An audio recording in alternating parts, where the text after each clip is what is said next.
کیوں نہیں ہم کرتے؟ کیا ریزنس ہے؟ سستی شہرت کے پیچھے ہے یا ہمارے پاس ویژن نہیں؟ ہم سارے مارے جائیں گے، جمہوریت ماری جائے گی، پھر پاکستان میں جمہوریت نہیں آئے گی. کیونکہ سیاستدان جو ہوتا ہے نا وہ ویژنری ہوتا ہے. ایسا نہیں کہ ہر بندہ سیاستدان ہے. آج بھی میں اپنے پاکستانی بچوں کو یہ بتانا چاہتا ہوں کہ جو کچھ پاکستان میں آج تھوڑا زیادہ ہے یہ بھی سیاستدان ہے. یعنی ایٹمی پروگرام کی بنیاد ایک سیاستدان نے میزائل رکھی. ٹیکنالوجی، میزائل ٹیکنالوجی ہوگی، کانسٹیٹیوشن، ڈیولپمنٹ، ڈیولپمنٹ، جو بھی دیکھیں، education, universities, banks, insurance, loan system, motorways, 22 خاندانوں سے نجات، موٹر ویز، ڈیمز، جتنا بھی دیکھیں آپ. چلو اس بات سے ہٹتے ہیں.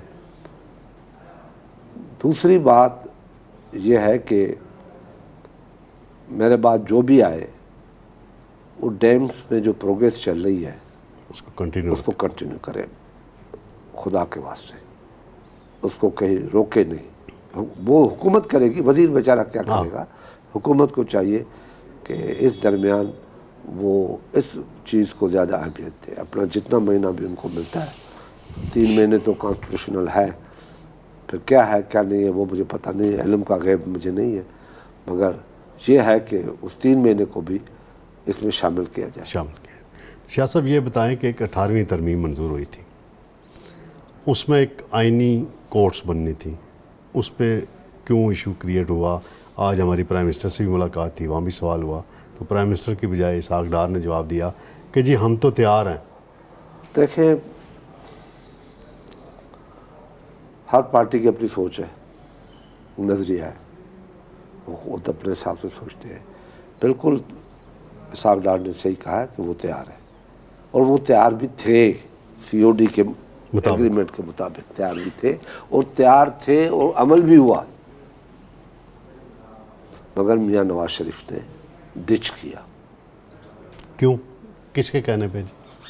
کس کے بھی کہنے پہ، مگر ظاہراً چودھری افتخار چیف جسٹس جو تھے کے کہنے پہ، یا اس نے ان کو بتایا کہ میں آپ کی مدد کروں گا، میں آپ کو آگے لاؤں گا، میں آپ کی حکومت لے آؤں گا، آپ میرا ساتھ دیں. اور جلوس نکال کے خلاف 18ویں ترمیم کے. کانسٹیٹیوشنل کورٹ صرف نہیں تھی،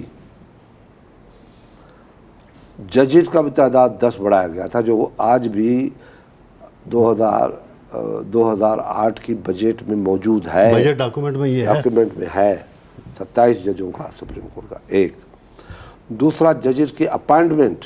اصل پرابلم وہ تھا، وہ اصل میں روز یہی بات کرتا ہوں، اصل پرابلم ججز کی اپائنٹمنٹ اور پارلیمنٹ کو اسٹرینتھن، طاقتور بنانا.